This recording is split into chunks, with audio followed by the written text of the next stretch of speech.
Como dicen, es lo que vive. Amor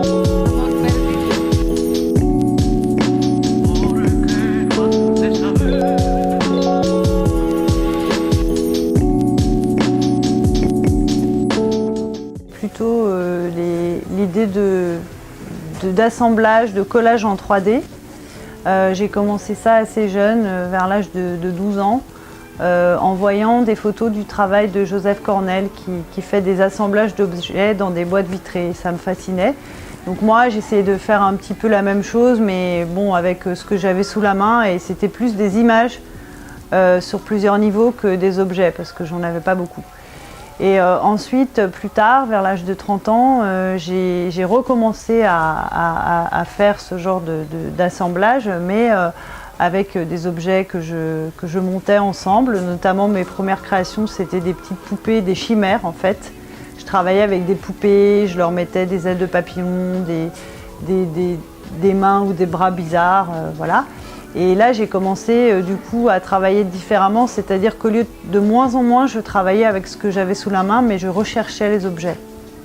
Voilà, en m'inspirant effectivement de plein de choses étranges que j'avais vues dans des musées de sciences naturelles qui me fascinaient pas mal, notamment les chimères. C'est de là que m'est venue l'inspiration.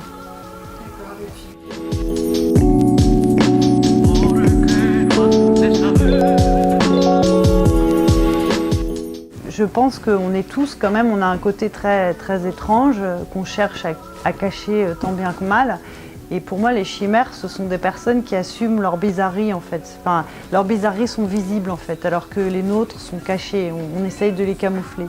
Voilà, donc en fait, pour moi, créer des chimères, c'était aussi une manière de m'accepter telle que j'étais, dans ma singularité, en décrétant que finalement les chimères étaient agréables à regarder et plutôt sympathiques pour les gens.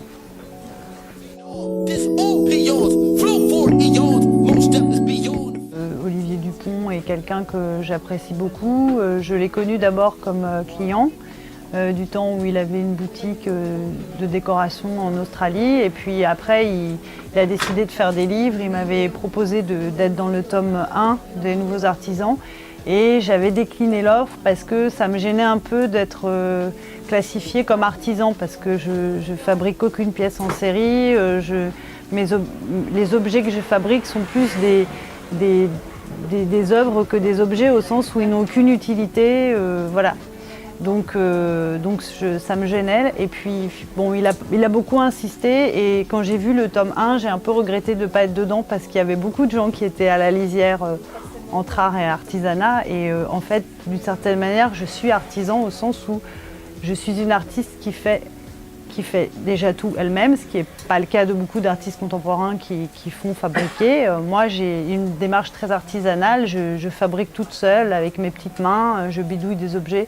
Donc finalement, voilà, artiste-artisan, c'est une définition qui me va assez bien.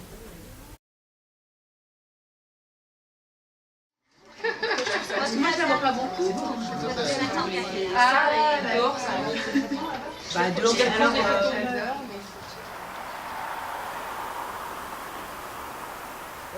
Ça me fait très plaisir, parce que, même si je laisse tomber tous les livres, c'est une librairie que j'ai toujours beaucoup appréciée.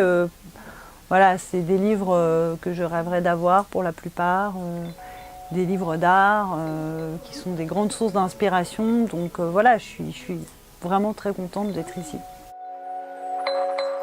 Intéressant, ce que je sais, c'est qu'à titre personnel, moi j'aime beaucoup feuilleter des livres, je vais dire d'images, mais c'est pas du tout dépréciatif, que ce soit les livres pour la jeunesse que j'adore, ou des livres de photos, surtout des compilations qui présentent plusieurs artistes, j'aime beaucoup.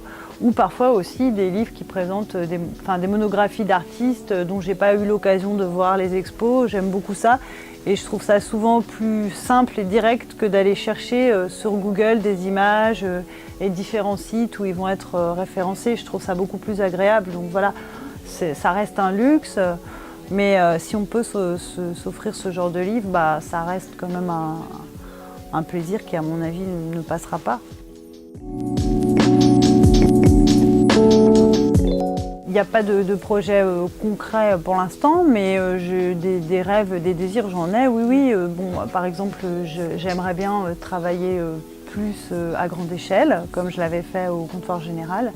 Ça, c'est vrai que c'est quelque chose qui me plairait, même si c'est pour utiliser beaucoup de miniatures, mais en mettre beaucoup et peut-être pouvoir aussi sortir du cadre de la boîte pour être peut-être dans une pièce, par exemple. Ça me plairait bien de faire des installations dans des pièces. Voilà. Et sinon, j'adorerais illustrer un livre. Ça me ferait vraiment très plaisir, ça aussi. Avec, un livre, par exemple, un livre pour enfants, avec mes créations photographiées, donc quelque chose de plus narratif, même si ce que je fais est déjà relativement narratif, ça me plairait énormément en fait, d'illustrer en volume.